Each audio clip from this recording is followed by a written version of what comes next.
Hello दोस्तों, एकम 4 रासायणिक बंधन અને પરમાણ્વીય રચના આ એકમમાં બે લેક્ચરમાં તમને પહેલા લેક્ચરમાં લુઈસ અભિગમ સમજાવ્યો, બીજા લેક્ચરની અંદર કોસેલ અભિગમ સમજાવ્યો અને સહસંયોજક બંધ વિશે સમજાવ્યું. આજે આપણે ત્રીજા લેક્ચરની અંદર સાદા અણુઓની લુઈસ રજૂઆત સમજવાની છે.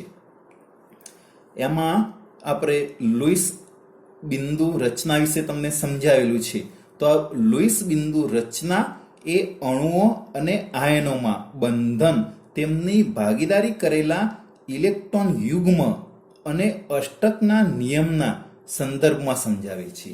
એટલે લુઈસ બિંદુ રચના અણુઓ અને આયનમાં બંધન, ભાગીદારી કરેલા ઇલેક્ટ્રોન યુગ્મ અને અષ્ટકના નિયમના સંદર્ભમાં સમજાવી શકાય. એટલે લુઈસ અભિગમમાં છેલ્લો પોઈન્ટ તમને સમજાવેલો કે જ્યારે Cl2, N2, O2 જેવા અણુઓ રચાય ત્યારે ઇલેક્ટ્રોનની ભાગીદારી કરી સ્થાયી અષ્ટક રચના બનાવે છે. તો અહીંયા એ જ શબ્દ સમજાય કે ઇલેક્ટ્રોનની ભાગીદારી અને અષ્ટકના નિયમના સંદર્ભમાં છે. હવે આપણે લુઈસ રજૂઆતના કેટલાક મુદ્દાઓ સમજવાના છે.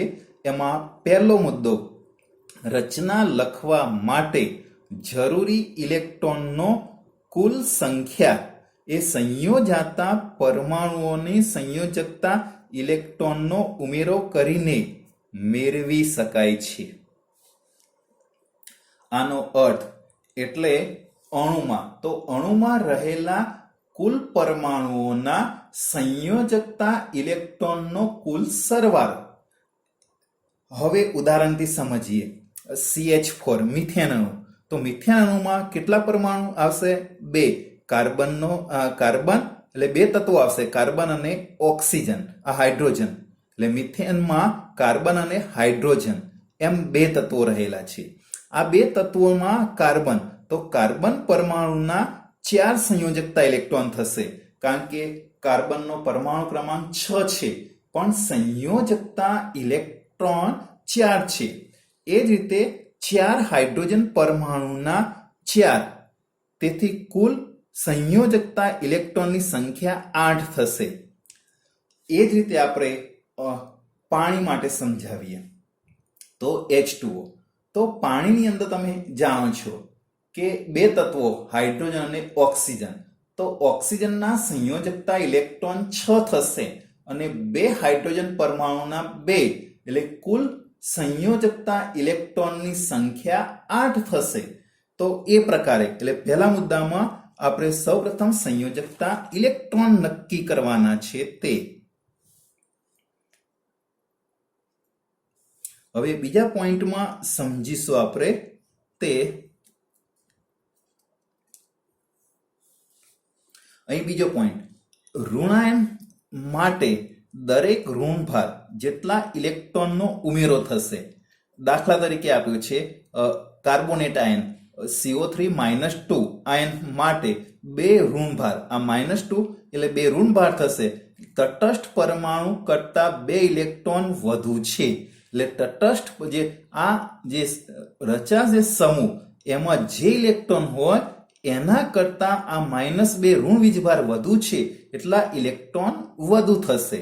દાખલા તરીકે બીજું લખવું હોય તો SO4-2 આપણે સમૂહ લઈએ તો SO4 માં ઋણ વીજભાર -2 છે, એટલે -2 એટલે 2 ઇલેક્ટ્રોન વધુ થશે. એટલે સંયોજકતા ઇલેક્ટ્રોનની જે સંખ્યા હતી એમાં 2 ઉમેરવા પડે. હવે ધનાયન માટે, તો ધનાયન માટે ધનભાર જેટલા ઇલેક્ટ્રોનની બાદબાકી થશે. એટલે ધન વીજભાર જેટલો હોય એટલા ઇલેક્ટ્રોન બાદ સંયોજકતા ઇલેક્ટ્રોનમાંથી બાદ થશે. દાખલા તરીકે NH4+ આયન માટે એક ધનભાર +1 તટસ્થ પરમાણુઓના સમૂહમાંથી એક ઇલેક્ટ્રોન ગુમાવે છે, એટલે કે એક ઇલેક્ટ્રોન ઓછો થશે.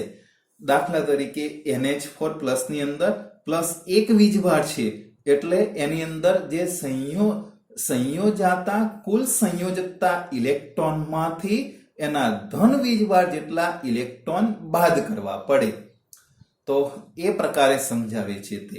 હવે ત્રીજો પોઈન્ટ, જો સંયોજાતા પરમાણુઓની રાસાયણિક સંજ્ઞાઓ જાણતા હોઈએ અને માળખાકીય રચનાનું જ્ઞાન હોય તો ઇલેક્ટ્રોનની કુલ સંખ્યાને કુલ બંધના પ્રમાણમાં બંધન ઇલેક્ટ્રોનની કુલ સંખ્યા પ્રમાણે બંધન યુગ્મ ભાગીદારીની વહેંચણી પરમાણુઓ વચ્ચે કરી શકાય છે. અહીંયા તમે સમજી શકો છો કે સંજ્ઞા, દાખલા કે કાર્બન મોનોક્સાઇડ તો આપણે CO લખીએ, એ જ પ્રકારે સલ્ફર ડાયોક્સાઇડ SO2, તો એ આપણને રાસાયણિક સંજ્ઞાનું જ્ઞાન થયું. અને માળખીય રચનાનું જ્ઞાન, હવે SO2 લખવું હોય તો આપણે જાણીએ છીએ કે OSO લખાશે, તો એ માળખાકીય રચના થઈ. એમાં ઇલેક્ટ્રોનની કુલ સંખ્યાને કુલ બંધના પ્રમાણમાં બંધન યુગ્મ ભાગીદારીની વહેંચણી પરમાણુઓ વચ્ચે કરી શકાય. એટલે કે એકલ બંધની અંદર, દ્વિબંધની અંદર, એ પ્રકારે કે ત્રિબંધની અંદર. ત્રીજો પોઈન્ટ, સામાન્ય રીતે અણુ આયનમાં સૌથી ઓછો વિદ્યુત ઋણ પરમાણુ કેન્દ્રમાં સ્થાન લે છે, એટલે મધ્યસ્થ પરમાણુ. બાકીના પરમાણુને તેની મધ્યસ્થ પરમાણુના આસપાસ સ્થાન લે છે. દાખલા તરીકે NF3 અને CO3 માં નાઇટ્રોજન અને CO3 માં કાર્બન કેન્દ્રીય એટલે કે મધ્યસ્થ પરમાણુઓ છે, જ્યારે ફ્લોરિન અને ઓક્સિજન છેડાના સ્થાન લે છે. એટલે રચના લખવા માટે હવે આ છેલ્લો અગત્યનો, ઇલેક્ટ્રોનની ભાગીદારીથી જોડાયેલા હોય તેને બંધકારક ઇલેક્ટ્રોન યુગ્મ કહે છે, જ્યારે જે ઇલેક્ટ્રોન બંધની રચનામાં ભાગ લેતા નથી તેવા ઇલેક્ટ્રોન યુગ્મને અબંધકારક ઇલેક્ટ્રોન યુગ્મ કહે છે, જેને સંજ્ઞાની આસપાસ ટપકાથી એટલે કે બિંદુથી દર્શાવવામાં આવે છે. એટલે અહીંયા સમજાયું કે જે સંયોજકતા ઇલેક્ટ્રોન છે એમાંથી જે ઇલેક્ટ્રોન બંધની રચનામાં ભાગ લે એને બંધકારક ઇલેક્ટ્રોન યુગ્મ, અને જે ઇલેક્ટ્રોન બંધની રચનામાં ભાગ લેતા નથી તેવા ઇલેક્ટ્રોનને પરમાણુ સંજ્ઞાની આસપાસ ઉપર ટપકા સ્વરૂપે દર્શાવવામાં આવે છે. હવે કેટલાક અણુ અથવા આયનના લુઈસ બંધારણ, આ લુઈસ બંધારણ પરીક્ષામાં દોરવાનું 2 માર્ક્સમાં પૂછે છે, તો IMP પ્રશ્ન કહી શકાય. H2 માટે તો કોમન છે કે H2 નું એનું માળખાકીય રચના HH લખાય. હવે હાઇડ્રોજનના એક ઇલેક્ટ્રોનની ભાગીદારી કરશે એટલે સીધું છે HH. O2 માં 2 ઓક્સિજન પરમાણુ. હવે ઓક્સિજનના સંયોજકતા ઇલેક્ટ્રોન 6 છે, એટલે અહીંયા 6 સંયોજકતા ઇલેક્ટ્રોનમાંથી આ બે ઇલેક્ટ્રોનની ભાગીદારી કરશે, અને આ 4 ઇલેક્ટ્રોન જે અબંધકારક ઇલેક્ટ્રોન કહેવાય, જે સંજ્ઞાની આસપાસ આ રીતે પોઈન્ટ કરીને દર્શાવીશું. એટલે આ પ્રકારે 2 ઓક્સિજન વચ્ચે 2 ઇલેક્ટ્રોન યુગ્મની ભાગીદારી થશે, એટલે દ્વિસહસંયોજક બંધ રચાશે, અને આ બંને ઓક્સિજન પરમાણુની આસપાસ 4 અબંધકારક ઇલેક્ટ્રોન થશે. તો આ પ્રકારે સમજાવી શકાય. અહીંયા સમજવાનું કે કુલ અષ્ટક રચના પ્રાપ્ત થશે. હાઇડ્રોજનમાં અષ્ટક રચના નથી, અપવાદ છે. અહીંયા ગણશો ઓક્સિજનના તો આ 4, 2, 6, 2, 8, અહીંયા પણ 8 થશે, એટલે અષ્ટકના નિયમનું પાલન થશે. તો આ લુઈસ પરીક્ષામાં તમને O2 માટે લુઈસ બંધારણ દોરો તો આ પ્રકારે તમારે દોરવાનું રહેશે.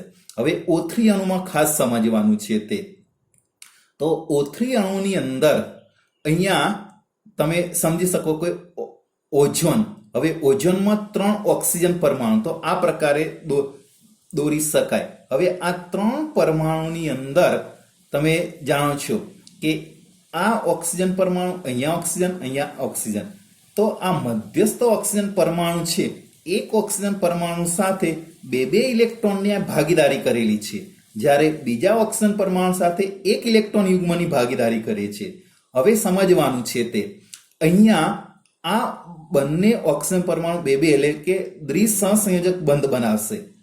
હવે આ ઓક્સિજનના 4 ઇલેક્ટ્રોન અબંધકારક રહેશે. હવે આ ઓક્સિજન, હવે આના 4 અબંધકારક ઇલેક્ટ્રોન યુગ્મ હોય, પણ એમાંથી એક ઇલેક્ટ્રોન યુગ્મ એ ઇલેક્ટ્રોન ભાગીદારીમાં આપે છે આ ઓક્સિજન પરમાણુ. એટલે અહીંયા ધન વીજભાર દર્શાવે છે.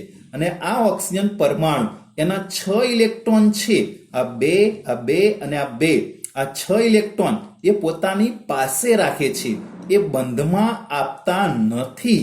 એટલે અહીંયા આ ઇલેક્ટ્રોન મેળવે છે એટલે માઇનસ તરીકે દર્શાવે છે. એટલે આ બંધારણ આ પ્રકારે થશે. 2 ઓક્સિજન વચ્ચે દ્વિબંધ, એકલ બંધ. અહીંયા અબંધકારક 4, અહીંયા ફક્ત 2 જ દર્શાવીશું અને અહીંયા 6 આવશે. એટલે અહીંયા 2 ઇલેક્ટ્રોન અહીંયા બંધમાં દાન કર્યું એટલે પ્લસ વીજભાર અને અહીંયા માઇનસ વીજભાર. હવે કેટલાક એ જ પ્રકારના અણુઓ વિશે તો અહીંયા સમજી શકો છો. આગળ આપણે સમજીશું.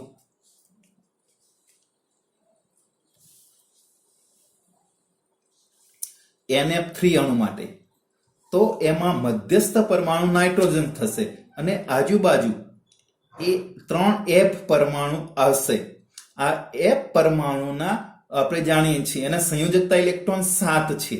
એટલે 7 માંથી એક ઇલેક્ટ્રોન નાઇટ્રોજન સાથે ભાગીદારીમાં આપે અને 6 ઇલેક્ટ્રોન અબંધકારક ઇલેક્ટ્રોન તરીકે રહેશે. એ જ રીતે દરેક ફ્લોરિન પરમાણુ. હવે નાઇટ્રોજનના સંયોજકતા ઇલેક્ટ્રોન 5 છે. એટલે 3 ઇલેક્ટ્રોન એ 3 ફ્લોરિન સાથે ભાગીદારીમાં વપરાશે અને આ 2 ઇલેક્ટ્રોન અબંધકારક રહેશે. એટલે NF3 નું લુઈસ બંધારણ આ રીતે દર્શાવી શકાય. NFFF. આ દરેક F પાસે 6 અબંધકારક ઇલેક્ટ્રોન દર્શાવવાના.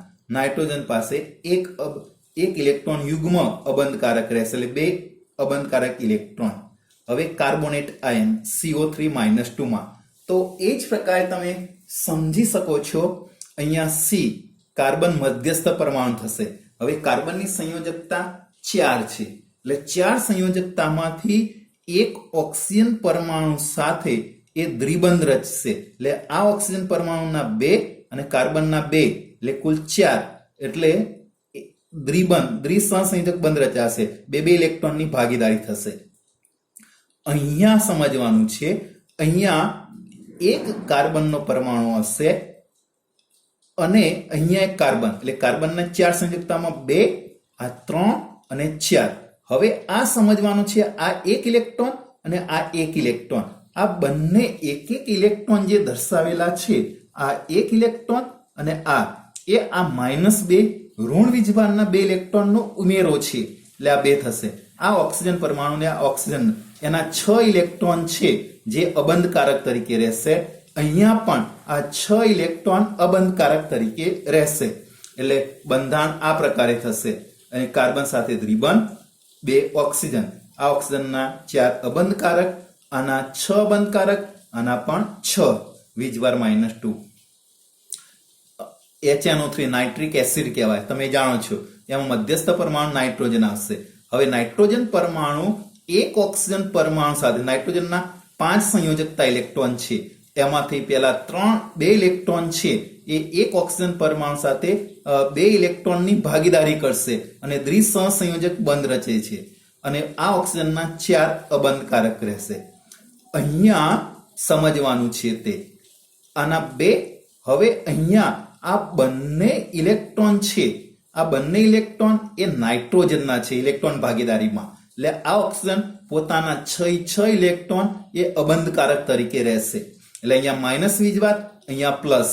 હવે નાઇટ્રોજનની 5 સંયોજકતા એટલે 2, 2, 4 અને આ એક ઇલેક્ટ્રોનની ભાગીદાર આ ઓક્સિજન પરમાણુ કરશે. આ ઓક્સિજન પરમાણુ એક ઇલેક્ટ્રોન નાઇટ્રોજન સાથે અને એક ઇલેક્ટ્રોન હાઇડ્રોજન સાથે ઇલેક્ટ્રોનની ભાગીદારી કરશે. એટલે બાકી 4 અબંધકારક તરીકે રહેશે. એટલે બંધારણ આ પ્રકારે રચાશે. N ઉપર પ્લસ વીજભાર, O એના 6 અબંધકારક માઇનસ અહીં દ્વિબંધ 4 અબંધકારક, અહીંયા પણ 4 અબંધકારક. એ તે વધારાના 2 તમને કેટલાક ઉદાહરણ સમજાય છે તે સમજવાના. H2SO4 એમાં સલ્ફર મધ્યસ્થ પરમાણુ. હવે સલ્ફરની સંયોજકતા 6 છે કારણ કે 16માં એનો પરમાણુ ક્રમાંક 16 છે એટલે સંયોજકતા 6 આવશે. એટલે અહીંયા આ 2 ઓક્સિજન પરમાણુ સાથે 2 ઇલેક્ટ્રોન યુગ્મની ભાગીદારી કરે છે. એટલે અહીંયા બંને ઓક્સિજન પરમાણુ સાથે દ્વિધ્રુવબંધ રચાય છે. હવે 6 માંથી 4 ઇલેક્ટ્રોન વપરાઈ ગયા. એક ઇલેક્ટ્રોન 2 ઓક્સિજન પરમાણુ સાથે એક ઇલેક્ટ્રોનની ભાગીદારી કરે છે. એટલે આ ઓક્સિજન પરમાણુ એના 6 ઇલેક્ટ્રોનમાંથી 1 ઇલેક્ટ્રોન સલ્ફર સાથે અને 1 ઇલેક્ટ્રોન હાઇડ્રોજન સાથે ભાગીદારી કરશે. એટલે અહીંયા આ બંને ઓક્સિજન પરમાણુ વચ્ચે એકલ બંધાશે અને આ બંને વચ્ચે દ્વિબંધ. હવે એ જ રીતે CH3COOH એસિટિક એસિડ તમે નામ જાણો છો. તો એની અંદર અહીંયા પેલો કાર્બન છે. તો કાર્બન એના 4 સંયોજકતા છે. એટલે 3 હાઇડ્રોજન સાથે એક ઇલેક્ટ્રોન યુગ્મની ભાગીદારી અને ચોથા એ બાજુના કાર્બન સાથે 1 ઇલેક્ટ્રોનની ભાગીદારી કરશે. હવે આ કાર્બનના જે 4 ઇલેક્ટ્રોન છે એમાંથી એક કાર્બન સાથે આ ઓક્સિજન સાથે 2 ઇલેક્ટ્રોન યુગ્મની ભાગીદારી કરે છે અને 1 ઇલેક્ટ્રોન ઓક્સિજન સાથે આવશે. એમ કુલ 4 થશે. એટલે 2, 3 અને 4 એટલે કાર્બનની 4 સંયોજકતા અહીંયા પૂર્ણ થશે. હવે આ ઓક્સિજન પરમાણુ 1 ઇલેક્ટ્રોન કાર્બન સાથે 1 ઇલેક્ટ્રોન હાઇડ્રોજન સાથે ઇલેક્ટ્રોન યુગ્મની ભાગીદારી કરશે. એટલે બંધારણ આ પ્રકારે રચાશે. એનું લખવું હોય તો આ પ્રકારે CHHC અહીંયા ઓક્સિજન સાથે દ્વિબંધ OH તરીકે આવશે. આ બંને ઓક્સિજન સાથે 4 અબંધકારક રહેશે. BeF2 તરીકે દર્શાવીએ તો એમાં મધ્યસ્થ બેરિલિયમ. હવે બેરિલિયમમાં સમજવાનું છે. અહીં બેરિલિયમના સંયોજકતા ઇલેક્ટ્રોન 2 છે. એટલે 2 ફ્લોરિન પરમાણુ સાથે એક ઇલેક્ટ્રોન યુગ્મની ભાગીદારી કરશે. હવે ફ્લોરિન ની સંયોજકતા 7. એટલે એમાં 2, 2, 4 ને 6 એ અબંધકારક રહેશે અને આ 1 ઇલેક્ટ્રોન યુગ્મની ભાગીદારી કરે છે. એટલે આ પણ ફ્લોરિન 6 અબંધકારક 1 ઇલેક્ટ્રોન યુગ્મની ભાગીદારી કરશે. એટલે આ પ્રકારનું બંધારણ હશે. BeF એકલ બંધ વચ્ચે હશે. અહીંયા અષ્ટકના નિયમનું પાલન થતું નથી. બેરિલિયમમાં ફક્ત 4 જ ઇલેક્ટ્રોન છે. 8 ઇલેક્ટ્રોન થવા જોઈએ એના બદલે 4 છે. અપવાદ કહી શકાય.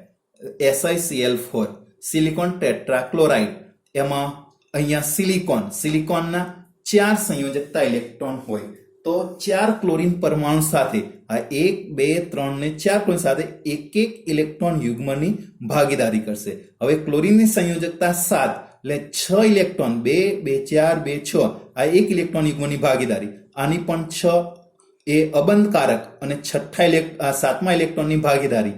અહીંયા પણ 6 ઇલેક્ટ્રોન અબંધકારક 7મા ઇલેક્ટ્રોન એ ભાગીદારીમાં. આના પણ 6 ઇલેક્ટ્રોન અબંધકારક 7મો ઇલેક્ટ્રોન ભાગીદારીમાં. એટલે અહીંયા સિલિકોન સાથે 4 ક્લોરીન પરમાણુમાં 1 ઇલેક્ટ્રોનની ભાગીદારીથી એકલ બંધ રચ્યા છે અને દરેક ક્લોરીન પર 6 ઇલેક્ટ્રોન અબંધકારક રહેશે. દરેક પાસે 6 અબંધકારક ઇલેક્ટ્રોન યુગ્મ. અહીંયા 2 કોયડાઓ આપણે સમજવાના છે. તે પહેલા કોયડામાં આપ્યું છે કે CO અણુની લુઈસ રચના લખો. તો કોયડા સીધા છે કે અહીંયા CO એટલે કાર્બન મોનોક્સાઇડ એટલે કાર્બનના 4 થશે. તમે સમજાય પ્રકારે. અને ઓક્સિજનના કુલ 6 એટલે કુલ સંયોજકતા ઇલેક્ટ્રોન 10 થશે. સંજ્ઞા CO થશે. હવે અહીંયા સમજવાનું કે આ કાર્બન, હવે કાર્બનની 4 સંયોજકતા છે. હવે ઓક્સિજનની 6 સંયોજકતા. અહીં ખાસ સમજવાનું છે તે આ ઓક્સિજનની 6 સંયોજકતા છે એમાંથી 4 ઇલેક્ટ્રોન એ બંધકારકમાં જશે અને આ કાર્બનની 4 સંયોજકતા છે એમાંથી 2 એ બંધકારક ઇલેક્ટ્રોન થશે. એટલે અહીંયા ઓક્સિજનના 4 અને કાર્બનના 2 એમ કરીને કુલ 6 એટલે કે 3 ત્રિસંયોજક બંધ રચાશે. હવે આ કાર્બન પાસે 2 અબંધકારક અને આ ઓક્સિજન પાસે 2 અબંધકારક રહેશે. તો અહીંયા વિશિષ્ટ પ્રકારનું કહી શકાય કારણ કે બંનેની ભાગીદારી સમાન નથી. અહીં ઓક્સિજનના 4 પરમાણુ છે અને કાર્બનના 2 પરમાણુ ભાગીદારી મળે છે. હવે કોયડો 4.2 નાઇટ્રાઇટ આયન NO2- ની લુઈસ રચના લખો. તો એમાં નાઇટ્રોજનની સંયોજકતા 5 એટલે 5 અને આ 2 ઓક્સિજન પરમાણુ છે O2 તરીકે. એટલે 2 ઓક્સિજન પરમાણુના 12 થશે. એટલે 6 ગુણ્યા 2 એટલે 12. એટલે અને એક ઋણ વીજભારનો એટલે કુલ ઇલેક્ટ્રોન 5 + 12 + 1 બરાબર 18 સંયોજકતા ઇલેક્ટ્રોન થશે. એટલે સંજ્ઞા થશે ONO થશે. હવે અહીંયા દર્શાવેલું છે નાઇટ્રોજન. તો નાઇટ્રોજન સંયોજકતા 5 છે એમાંથી પાંચમાંથી અહીંયા બે અબંધકારક રહેશે. સમજવાનું છે તે. હવે અહીંયા જે સમજવાનું છે તે આ નાઇટ્રોજન પાસે બે આ ઓક્સિજન જોડે નાઇટ્રોજન બે ઇલેક્ટ્રોન યુગ્મની ભાગીદારી કરે છે. એટલે ઓક્સિજનની છ સંયોજકતામાંથી 4 અબંધકારક, 2 બંધમાં ભાગ લેશે. આ નાઇટ્રોજનના પણ 2 બંધમાં ભાગ લેશે. હવે અહીંયા સમજવાનું છે તે આ ઓક્સિજન પરમાણુ પોતાના 6 ઇલેક્ટ્રોન એ અબંધકારક ઇલેક્ટ્રોન તરીકે લે છે. પોતાનો એક પણ ઇલેક્ટ્રોન બંધમાં નથી આપતો. તો પછી આ બંધની અંદર ભાગીદારીમાં કયો આવ્યો? તો આ ઋણ વીજભાર છે. આ ઋણ વીજભારનો 1 ઇલેક્ટ્રોન અને નાઇટ્રોજનનો 1 ઇલેક્ટ્રોન એમ ભાગીદારી થઈને બંધ રચાય છે. એટલે N ડબલ બોન્ડ O આ બાજુ O હશે. આ ઓક્સિજનના 4 અબંધકારક, આ ઓક્સિજનના કુલ 6 અબંધકારક, નાઇટ્રોજનના 2 અને ઋણ વીજભાર. તો અસ્તુ દોસ્તો, આટલે સુધી આપણે ત્રીજા લેક્ચરમાં સમજ્યા. હવે આગળ આપણે સમજીશું. ઓકે.